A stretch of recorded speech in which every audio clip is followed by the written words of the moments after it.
Good evening. Tonight, mounting pressure on the Department of Justice as Congress reviews potential charges connected to the handling of the Jeffrey Epstein case, with former Florida Attorney General Pam Bondi now at the center of renewed scrutiny. This follows the release and re-examination of Epstein-related files that lawmakers say expose systemic failures inside the justice system, failures that may have allowed Epstein to avoid full accountability for years. The fallout is now political, legal, and deeply institutional. Let's start with why this matters. Jeffrey Epstein's 2008 plea deal has long been criticized as unusually lenient. But new congressional findings suggest that deal was not merely a misjudgment. Lawmakers say it may reflect deliberate inaction by officials who had the authority to intervene. Pam Bondi, who served as Florida's Attorney General at the time, oversaw the office with jurisdiction over the case. Congress is now asking whether that authority was improperly used or not used at all. According to congressional sources, investigators are reviewing internal communications, timelines, and prosecutorial decisions tied to Epstein's case. Lawmakers argue multiple red flags were raised, including victim statements and evidence indicating broader criminal conduct, yet the case failed to escalate.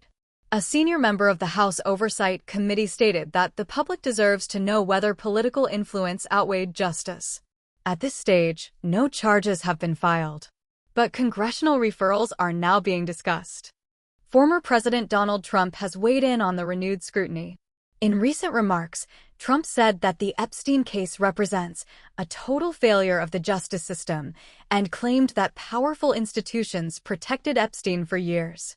Trump also stated that decisions made by prosecutors at the time were unacceptable and that victims were ignored by people who were supposed to protect them. However, Trump denied any personal responsibility related to Epstein's legal outcomes and has emphasized that the case spans multiple administrations and agencies. His comments have reignited political debate, with critics accusing him of deflecting, while supporters argue he is calling out long-standing corruption. Pam Bondi has denied wrongdoing. In previous statements, she has said that her office followed legal procedures and that Epstein's plea deal was negotiated by federal prosecutors, not her office alone.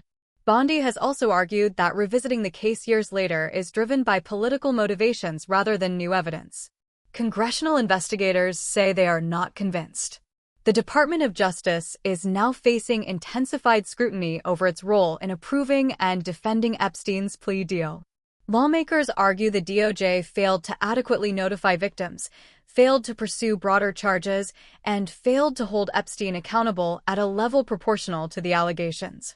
The DOJ has stated it is cooperating with congressional inquiries, but maintains that actions taken at the time complied with the law. That explanation may not be enough. So why now? Members of Congress say the release and consolidation of Epstein-related files have created a clearer picture, one that raises questions not only about Epstein, but about how power and influence interact with justice. Several lawmakers are now calling for reforms to ensure plea deals involving serious crimes face stronger oversight. Others say accountability must come first. This issue is already reshaping political narratives. Supporters of aggressive oversight say this proves elite accountability has been selective. Opponents argue the investigation risks becoming a political weapon. But for victims, the debate is simpler. Why were warnings ignored? And who made that decision? As Congress continues its review, the stakes are clear. This is no longer just about Jeffrey Epstein. It's about whether the justice system failed and whether those failures will finally face consequences. We will continue to follow developments as hearings, document releases, and potential referrals move forward.